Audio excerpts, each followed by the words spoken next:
Super super super. নমস্কার বন্ধুরা, কেমন আছেন? আপনাদের পনির জবা রান্নাবান্নায় স্বাগত। আজকে পনির জবা রান্নাবান্নার তরফ থেকে আলু দিয়ে একটা ডিমের রেসিপি করে দেখাবো। দেখা যাক ডিমের রেসিপি তৈরি করতে কী কী লাগে। কি মশলা লাগবে? সর্ষের তেল আছে, চিনি আছে, গরম মশলার গুঁড়ো নিয়েছি, হলুদ নিয়েছি, নুন নিয়েছি, এখানে নিয়েছি গন্ধরাজ, লেবুর পাতা, তেজপাতা গোটা, গোটা শুকনো লঙ্কা, এলাচ, লবঙ্গ, দারচিনি, এগুলো আমি ফোড়নে দেবো। আর এখানে আছে তোমার আদা, রসুন, কাঁচা লঙ্কা, এগুলো আমি শিলনোড়াটাই বাটবো। আমি সিদ্ধ করে নিয়ে দেখেন এই যে কেটে রেখেছি, সিদ্ধটা আপনাদেরকে দেখাই নেই, এটাই সিদ্ধ করেই কেটে রেখেছি। এর মধ্যে নুন দেওয়া আছে, আমি হলুদ দেব, হালকা হলুদের গুঁড়ো দিয়ে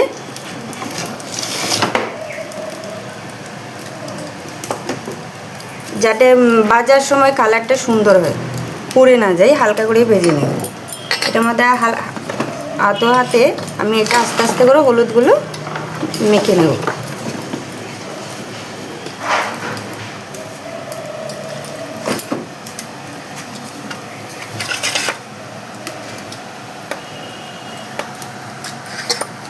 সব ডিমের মধ্যে আমি আস্তে আস্তে করে হলুদগুলো মেখে নিচ্ছি।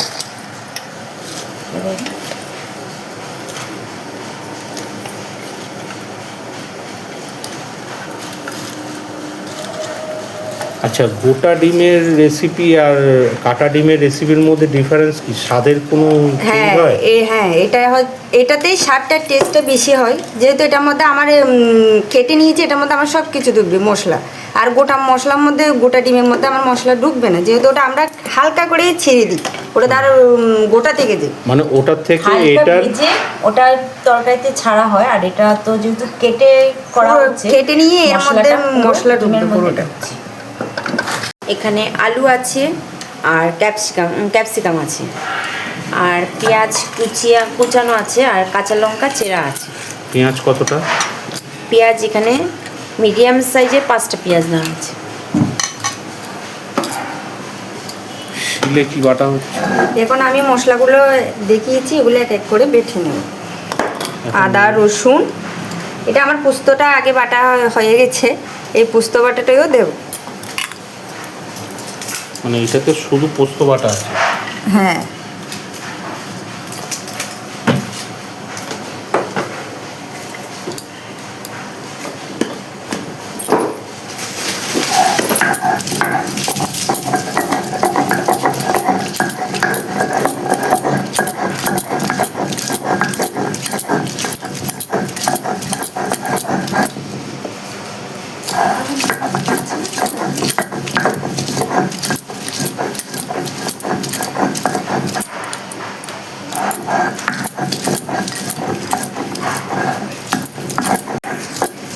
এতে আদা আর রসুন দেওয়া হয়েছে? হ্যাঁ, এখন রসুনটা বেটে নিয়েছি, এবার আদাটা বেটে নেব।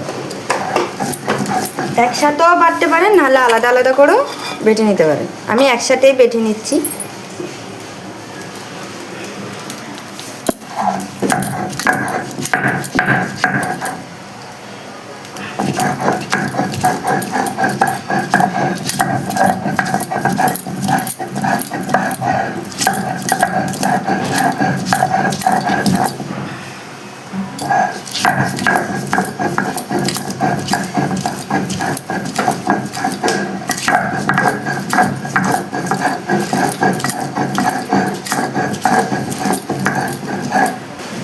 কড়াই গরম হয়ে গেছে, এখন কড়াইতে তেল দেব।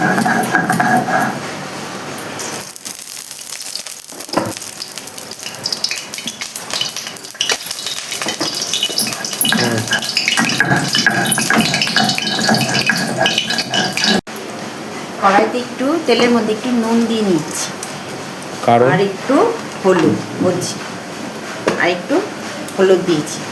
ডিমে আমরা যতই নুন হলুদ দিই না কেন, ডিম সাথে তেলে দেওয়ার পর না অনেক সময় ডিমটা ফেটে আসে, কাটা থাকলেও ডিমটা ফাটে।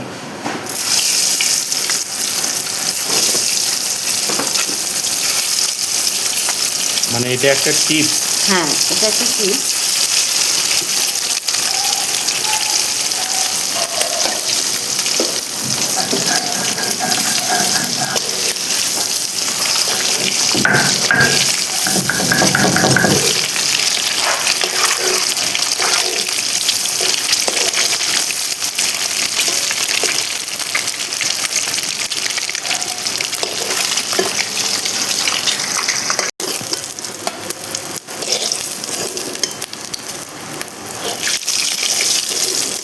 আচ্ছা তুমি দাও, নাহলে ভেজে তুলবে।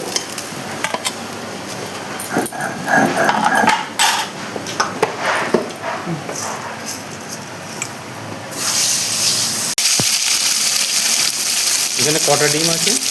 এখানে 8খানা ডিম আছে। একবারে সবটা দিনই আমি অল্প অল্প করে দিয়ে ভেজে নিচ্ছি।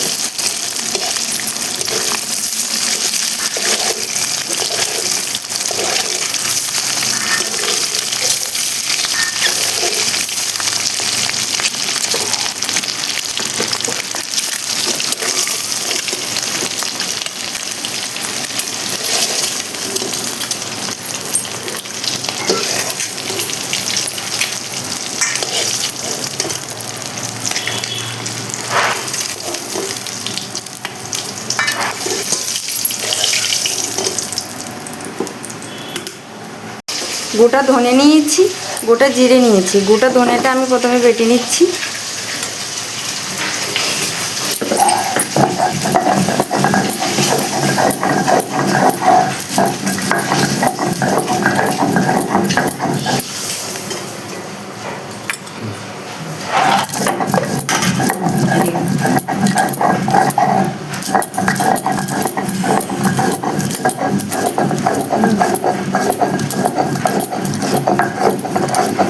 ডিমগুলো সব ভেজে তুলে নিয়েছি। এখন ডিম ভাজা তেলের মধ্যে আলুগুলো ভেজে নেব।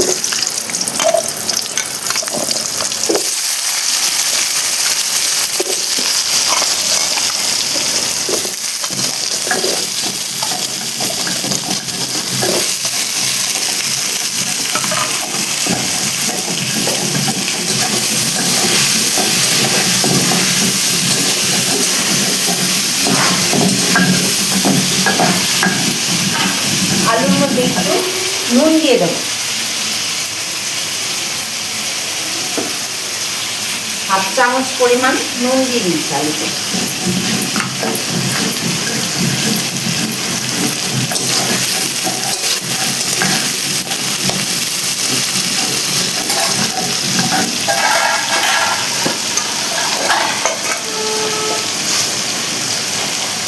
আলুটা একটু ঢেকে দেবো।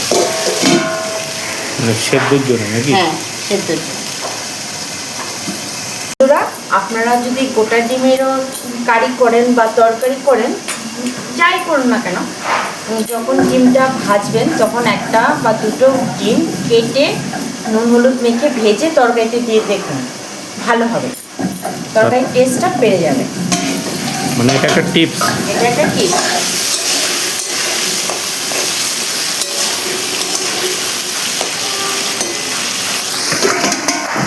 মানে গোটা ডিম থাকা সত্ত্বেও একটা দুটো ডিম কেটে দিতে বলছো? একটা দুটো ডিম যখন কেটে ভেজে তরকারিতে দিলে তরকারির টেস্টটা বাড়বে।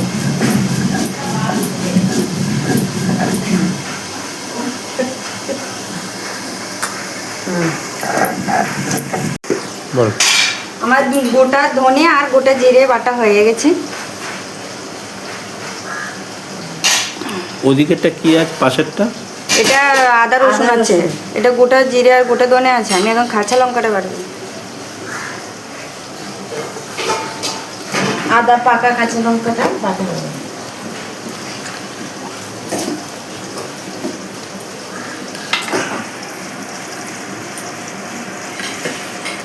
আমি এখানে ফাঁকা কাঁচা লঙ্কাগুলো নিয়েছি, যেহেতু আমি গোটা শুকনো লঙ্কা দেবো ফোড়নে, শুধু শুকনো লঙ্কার গুঁড়ো দেবো না তরকারিতে, এটাতেই আমার কালার সুন্দর আসবে।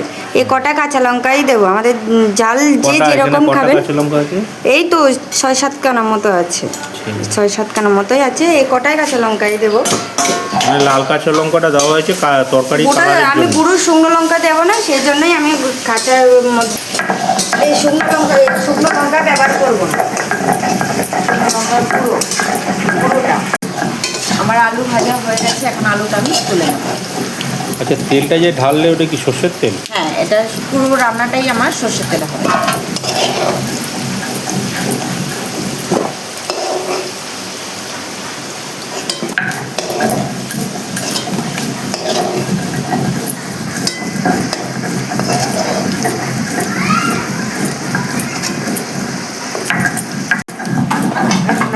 ফোড়ন দেব। কি দিচ্ছ ফোড়নে? দাঁড়া, গোটা শুকনো লঙ্কা কটা? 2 পিস, তেজপাতা 2 পিস,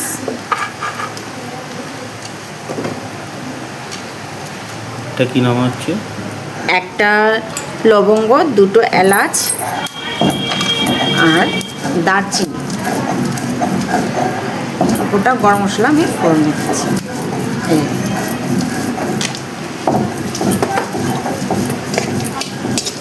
একটু নাড়াচাড়ার পর এখানে যে 1/2 চামচ গোটা জিরে দেওয়ার পর এখানে আমি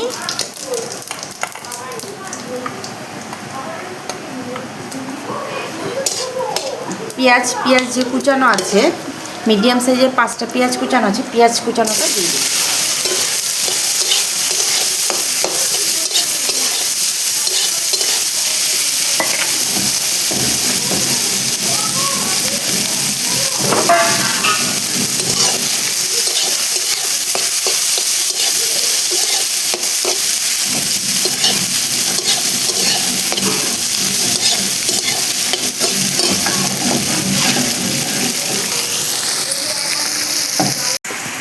কাঁচা লঙ্কা বাটা হয়ে গেছে, আমি তুলে নিচ্ছি।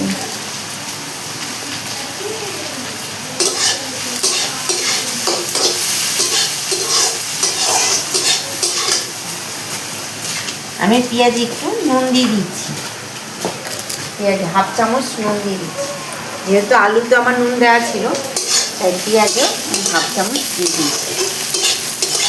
আলুতে 1 চামচ মতো নুন দিয়েছিলাম, 1.5 চামচের মতো।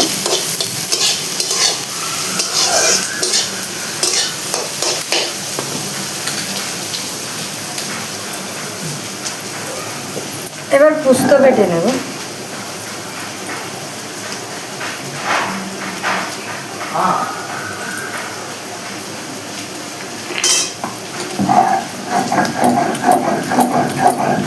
আমার কালার চেঞ্জ হয়ে গেছে, হালকা গোল্ডেন কালার চলে এসছে। এখন আমি মশলাটা দিয়ে দেব। কি বাটা দিচ্ছ? এখানে আদা রসুন বাটা 1 চামচ, আচ্ছা, আর এখানে জিরে ধনে একসাথে মিক্স করে বাটা আছে, 1.5 চামচের মতো দিলাম। আর তুলে দেওয়ার জলটাকে দিয়ে দিচ্ছি।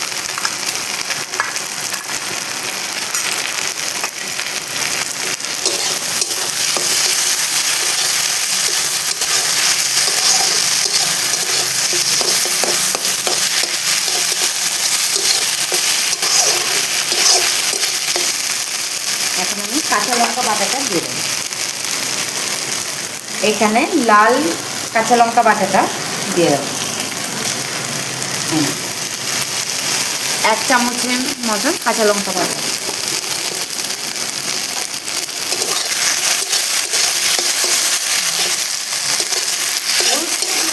গরম জল, এটা কি জল আছে? এই উষ্ণ গরম জল, মশলা দেওয়ার বাটির জলটা, এই অল্প দিয়ে দিচ্ছি মশলাটা কষানোর জন্য।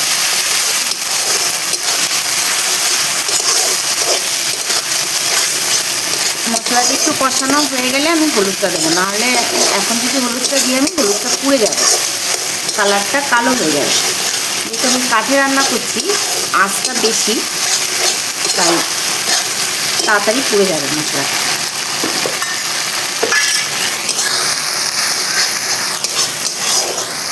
দিয়ে দেবো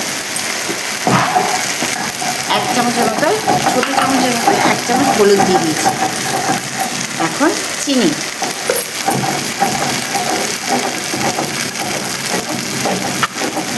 এই ছোটো চামচের 2 চামচ চিনি দিয়েছি। এখানে একটু জল দেবো, মশলাটা একটু কষানোর জন্য। হালকা হালকা জল দিয়ে মশলাটা আমাকে কষাতে হবে।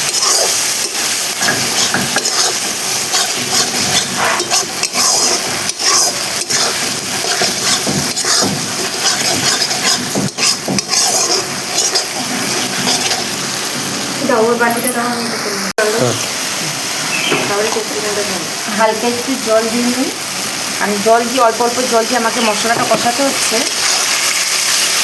অবশ্যই উষ্ণ গরম জল, ঠান্ডা জল দিয়ে মশলা কষানো যাবে না।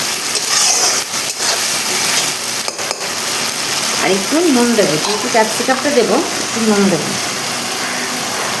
1/2 চামচ নুন দেবো। এই এখন ক্যাপসিকাম, 1/2 ক্যাপসিকাম ডুমো ডুমো করে কেটে রাখা আছে।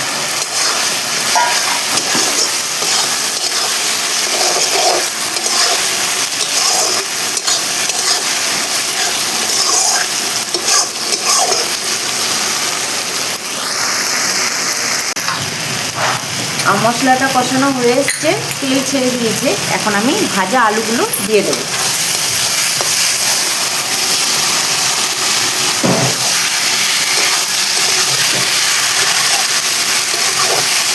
আলু দিয়ে মশলাটা, ক্যাপসিকাম দিয়ে করানো মশলাটা ভালো করে কষাতে হবে।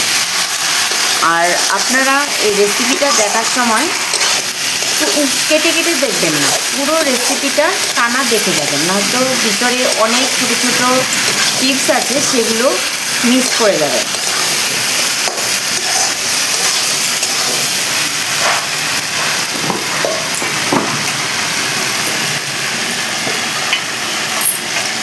এখন একটু জল দেব, আলুর সাথে মশলাটা কষানোর জন্য অল্প একটু জল দেব।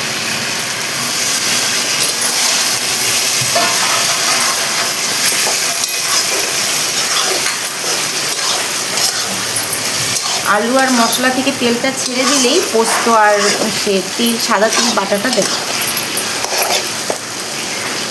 যেহেতু আমি দইটা ব্যবহার করছি না, তার জন্য আমি পোস্ত আর তিল বাটাটা ব্যবহার করব।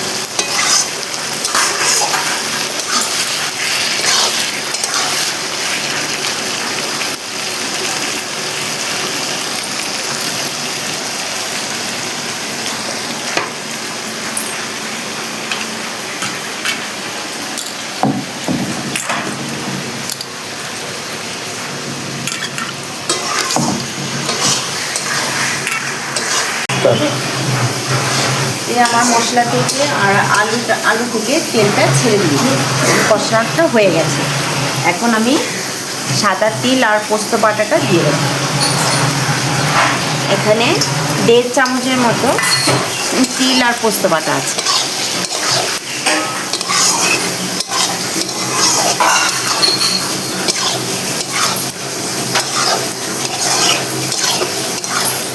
এটা দিয়ে 2-4 মিনিটের মতো আমাকে কষাতে হবে।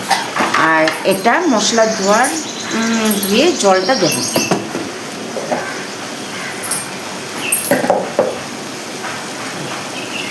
চিনি দিয়েছি? হ্যাঁ,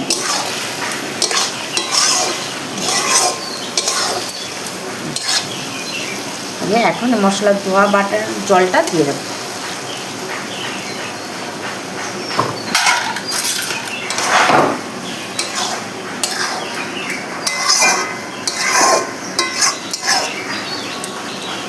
গামলাটা দিয়ে দেবো।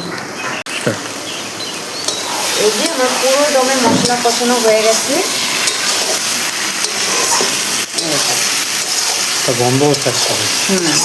আস্তে আস্তে একটা সুন্দর একটা মিষ্টি একটা গন্ধ বেরোচ্ছে।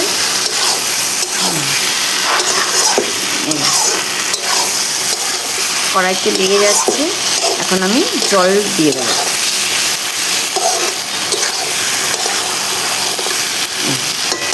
এখন আমি জল দেবো। এই যে গামলাটার মধ্যে যেহেতু আলুটা তুলে রেখেছিলাম, তার মধ্যেই জলটা দেবো।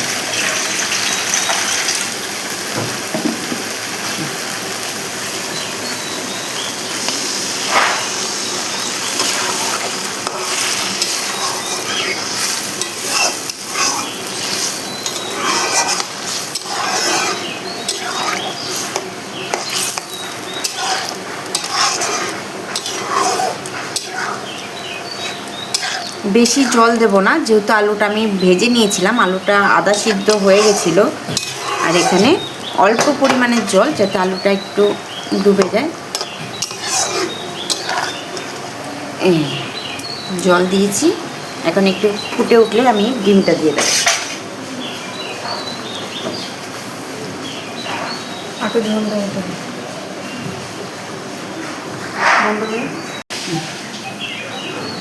তরকারিটা হয়ে ফুটে উঠেছে, তাই ডিমগুলো সব একটা একটা করে দিয়ে দেবো।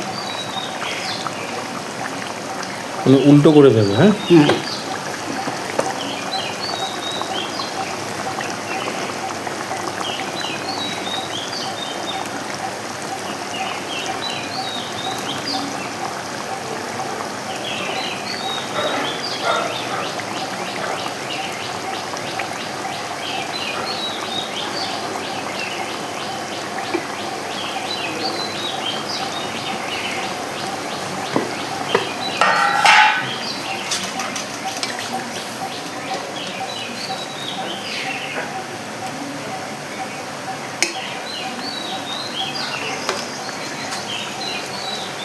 খুন্তি দিয়ে একটু জল, সেই তরকারি ঝোলটা একটু ডিমের উপরে করে দেবো, চিনিটা একটু তরকারির মধ্যে করে দেবো। আর ডালটা দিয়ে দেবো। একটু ফুটে উঠলে গরম মশলা দিয়ে নামিয়ে দিই।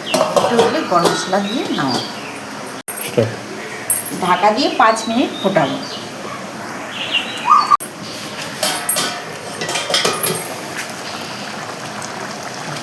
আমার এটা হয়ে গেছে, এই তেল উপরে ভেসে উঠেছে।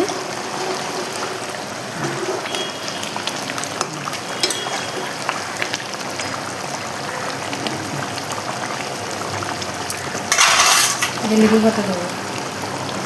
এখন আমি যেহেতু লঙ্কাটা অল্প দিয়েছি, আমাদের বাচ্চারা খাবে বলে, তার জন্য আমি 5টা চেরা কাঁচা লঙ্কা দিয়ে দিচ্ছি।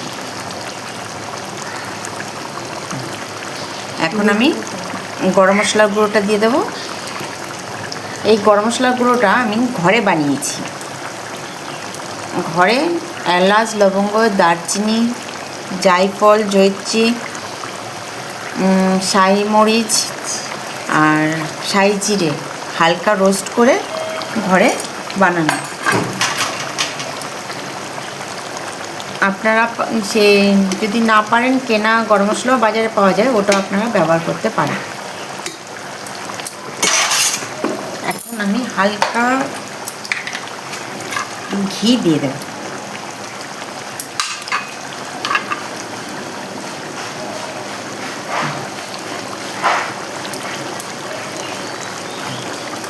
হাফ চামচ ঘি দিয়ে দিয়েছি।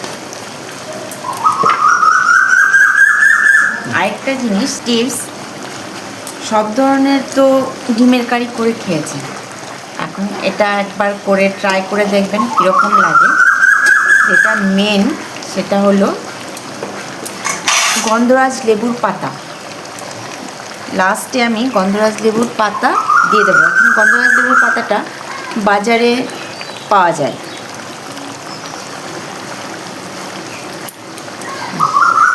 দিয়ে আমি এখন ঢেকে দেবো। আমার রান্নাটা কমপ্লিট হয়ে গেছে। আঁচটা আঁচটা নিভিয়ে দেবো।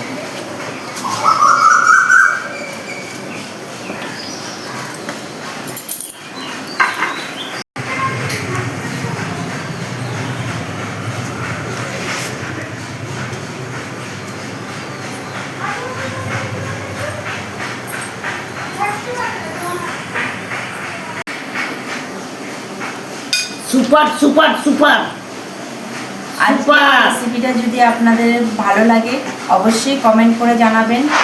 পনির জবার রান্নাবান্নায় আপনারা সবসময় পাশে থাকবেন। আপনারা সবসময় ভালো থাকবেন, সুস্থ থাকবেন এবং আমাদের পাশে সবসময় জুড়ে থাকবেন।